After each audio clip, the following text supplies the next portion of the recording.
We're going to bring you our other top story right now. That is U.S. President Donald Trump's visit to Bethlehem and his meeting with Palestinian leader Mahmoud Abbas. This is going to be a short visit, and we're going to be hearing from both of them. Let's take a listen.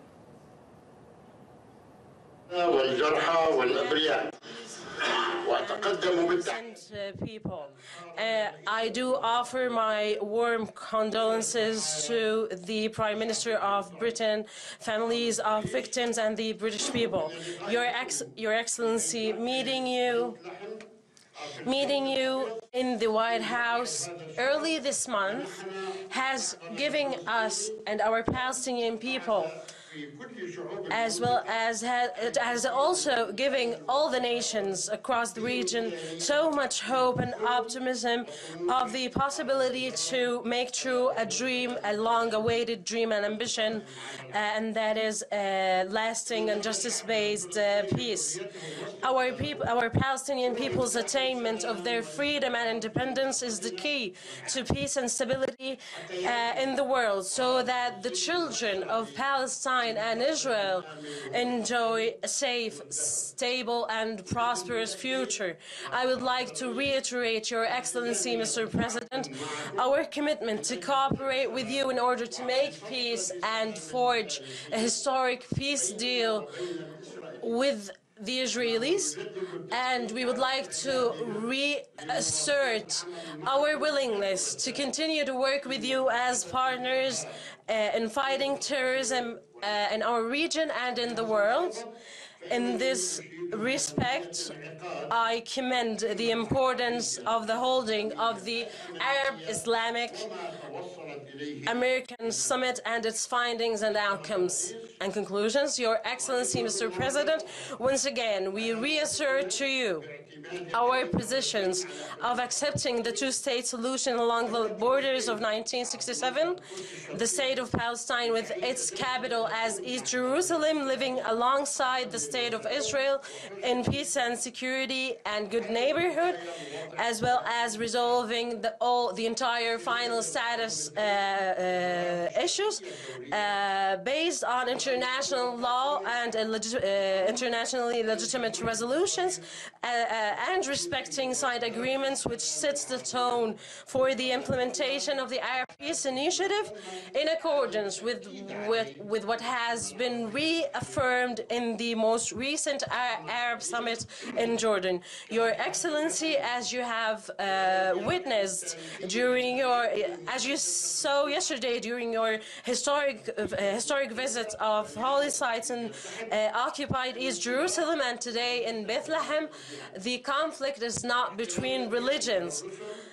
For respecting religions and prophets is an integral part of our religion and faith, and we are keen to keep the door open to dialogue with our Israeli neighbors from all walks of life in order to boost confidence and create a genuine peace opportunity.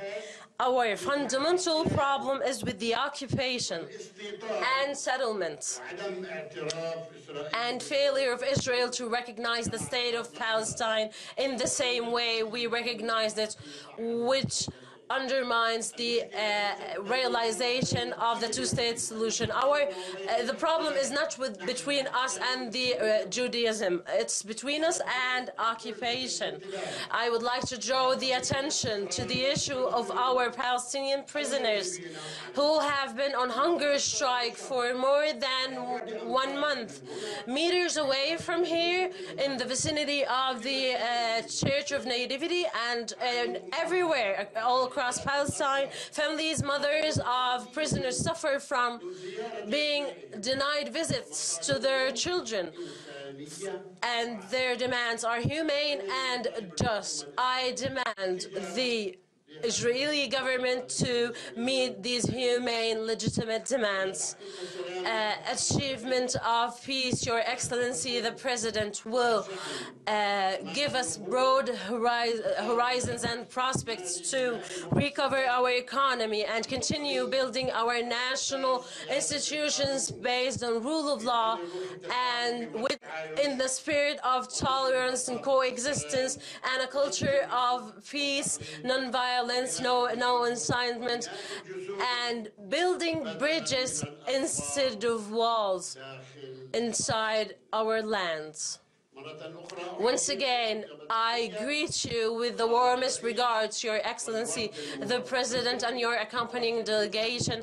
I welcome you in Palestine, the Holy Land, wishing you success in your important tour, which will lead you to meeting His Holiness the Pope Francis, and whose dedicated, devoted efforts for peace we appreciate. Wishing you and the friendly American people a lifetime of health and happiness. سيد الرئيس، نتمنى أن يسجل التاريخ أن السيد دونالد ترامب هو الرئيس الأمريكي الذي حقق السلام بين الفلسطينيين والإسرائيليين. أنا سيد الرئيس أمد يدي لك لأكون شريكك في هذا المسعى النبيل والسامي والقابل للتحقيق. Thank you very much. As President of the United States, on behalf of the people, thank you very much. As President of the United States, on behalf of the people of the United States, I would like to begin by offering my prayers to the people of Manchester in the United Kingdom. I extend my deepest condolences to those so terribly injured in this terrorist attack, and to the many killed and the families, so many families, of the victims. We stand in absolute solidarity with the people of the United Kingdom. So many young, beautiful, innocent people living and enjoying their lives murdered by evil losers in life. I won't call them monsters because they would like that term. They would think it's a great name. I will call them from now on losers because that's what they are. They're losers. And we'll have more of them. But they're losers. Just remember that. This is what I've spent these last few days talking about during my trip overseas. Our society can have no tolerance for this continuation of bloodshed. We cannot stand a moment longer for the slaughter of innocent people. And in today's attack, it was mostly innocent children. The terrorists and extremists and those who give them aid and comfort must be driven out from our society forever. This wicked ideology must be obliterated, and I mean completely obliterated, and the innocent life must be protected. All innocent lives. Life must be protected. All civilized nations must join together to protect human life and the sacred right of our citizens to live in safety and in peace. I want to offer my deep appreciation to the Palestinians and President Abbas for hosting me today.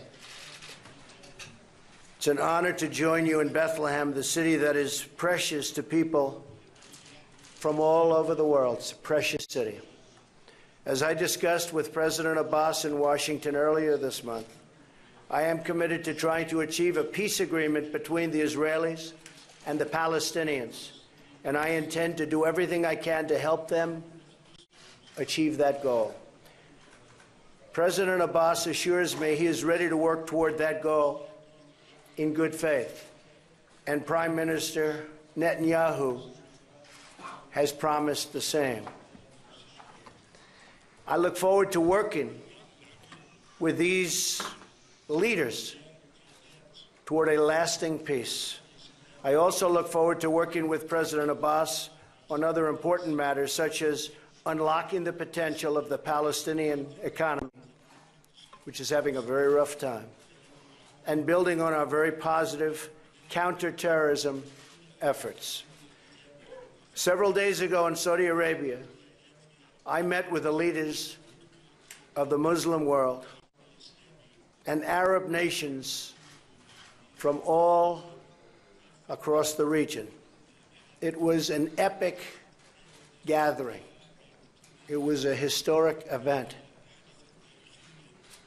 King Salman of Saudi Arabia could not have been kinder, and I will tell you, he is a very wise man. I called on these leaders and asked them to join in a partnership to drive terrorism from their midst once and for all. It was a deeply productive meeting. People have said there has really never been anything even close in history. I believe that. Being there and seeing who was there and hearing the spirit and a lot of love, there has never been anything like that in history. And it was an honor to be involved, but great things can come from that meeting. I was gratified that President Abbas joined the summit and committed to taking firm but necessary steps to fight terrorism and confront its hateful ideology. And it's so interesting that our meeting took place on this very horrible morning of death to innocent young people. Peace can never take root in an environment where violence is tolerated, funded, and even rewarded. We must be resolute in condemning such acts in a single, unified voice. Peace is a choice we must make each day, and the United States is here to help make that dream possible for young Jewish, Christian, and Muslim children all across the region. In so doing, we will all enjoy a safer and brighter future and a safer and brighter world. In this spirit of hope, we come to Bethlehem, asking God for a more peaceful, safe, and far more tolerant world for all of us. I am truly hopeful that America can help Israel and the Palestinians forge peace and bring new hope to the region and its people. I also firmly believe that if Israel and the Palestinians can make peace, it will begin a process of peace all throughout the Middle East, and that would be an amazing accomplishment. Thank you very much. Thank you. Thank you. That was Palestinian President Mahmoud Abbas and U.S. President Donald Trump.